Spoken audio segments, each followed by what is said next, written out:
There has been a murder at the Irish Windmere Castle.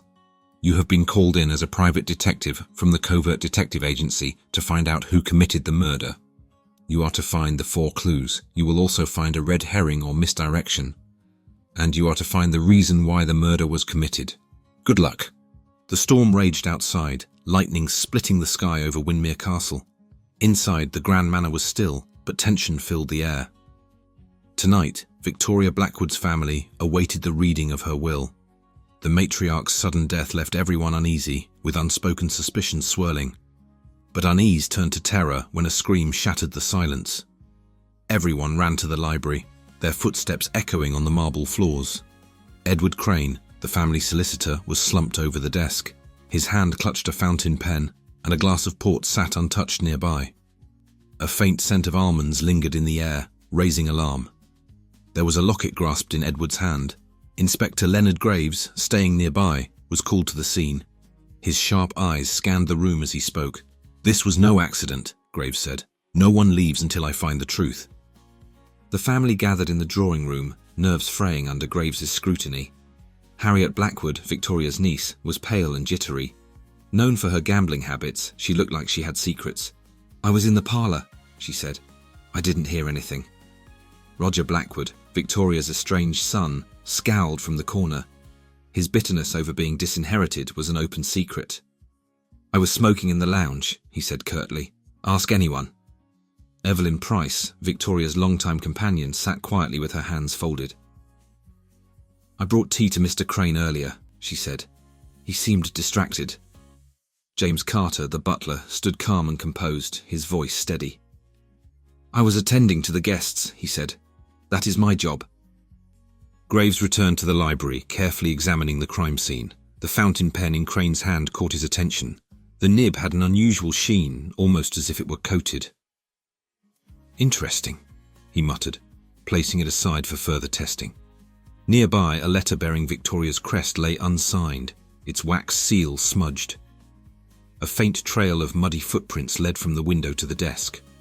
Graves frowned at the untouched glass of port.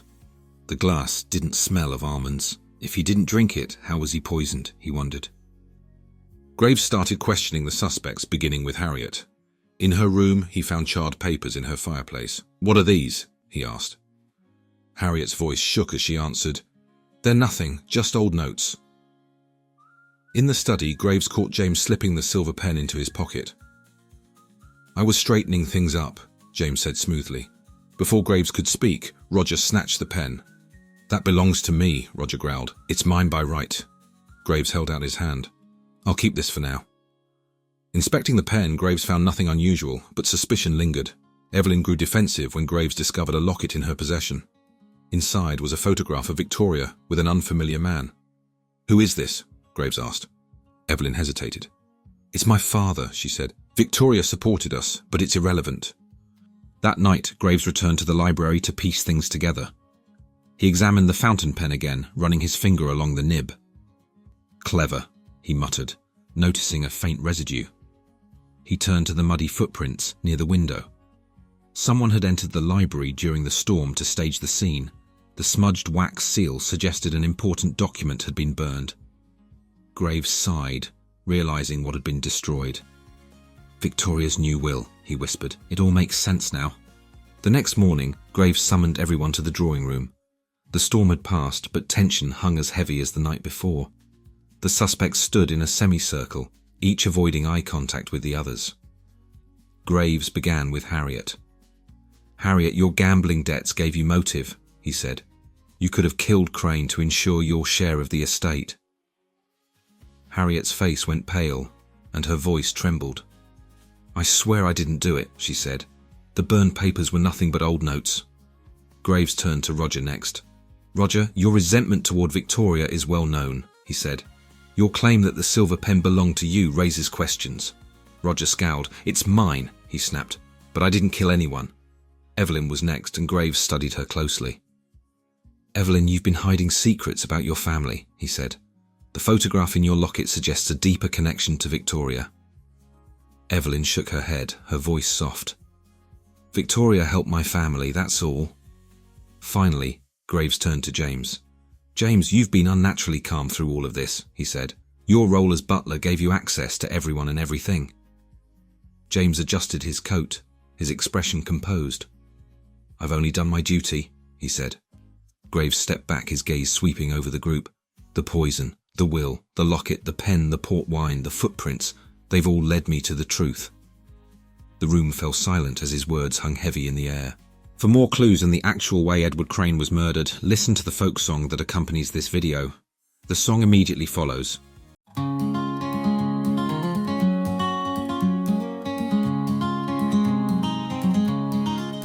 Oh, the storm, it howled through Windmere's halls. Lightning danced on castle walls. Inside they gathered tense and grim, for secrets lay where shadows dim. At Windmere Castle, where whispers creep and shadows of the past don't sleep, a fountain pen, a poison kiss, the truth lies hidden deep in mist.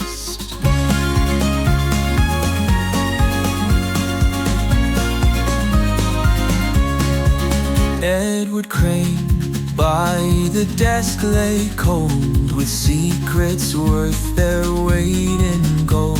A locket clutched in his trembling hand, and poured untouched on a table grand. At Windmere Castle, where whispers creep and shadows of the past don't sleep, a fountain pen, a poison kiss, the truth lies hidden deep in mist.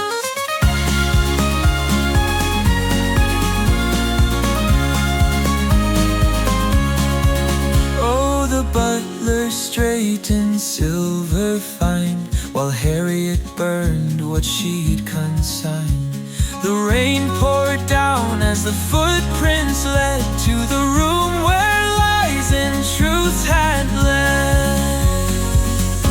The pen held cyanide's wicked grace, and a smudged seal betrayed its place. But it was the kiss that sealed the deal.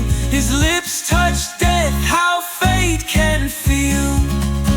At Windmere Castle, where whispers creep and shadows of the past don't sleep, a fountain pen, a poison kiss, the truth lies hidden deep in mist. So raise a glass to tales of dread, to clues unsaid and the unsaid dead. In Windmere's halls the echoes sigh, for secrets live though people die. Did you find the 4 clues? Were you able to detect the red herring? Do you know who committed the murder and why? Here are the answers. At the end of the clues, you will see the final scene of where Inspector Graves reveals who did it. Here are the clues and the red herring. The first clue is the smudged wax seal on the desk, found near Edward Crane's body. This indicates that someone tampered with Victoria Blackwood's will. The smudging suggests haste, hinting that the murderer wanted to destroy or alter the will but was interrupted. The second clue is the cyanide-coated fountain pen. Crane's own fountain pen was used to poison him. The nib was coated with cyanide, and the victim, who habitually licked the pen before writing, unknowingly ingested the poison. The third clue is the muddy footprints leading back to the library found on the library's carpet. These prints are traced to James Carter, the butler, suggesting he returned to the library after staging the scene. The fourth clue is the untouched glass of port. While Crane often drank port while working, the untouched glass suggests he avoided it, likely because he suspected something was amiss. It ruled out the drink as the source of cyanide poisoning. The red herring is Roger was caught pocketing the fountain pen, claiming it belonged to him. While it initially appeared suspicious, the pen was unrelated to the murder and was simply a family trinket he felt entitled to take. The motive.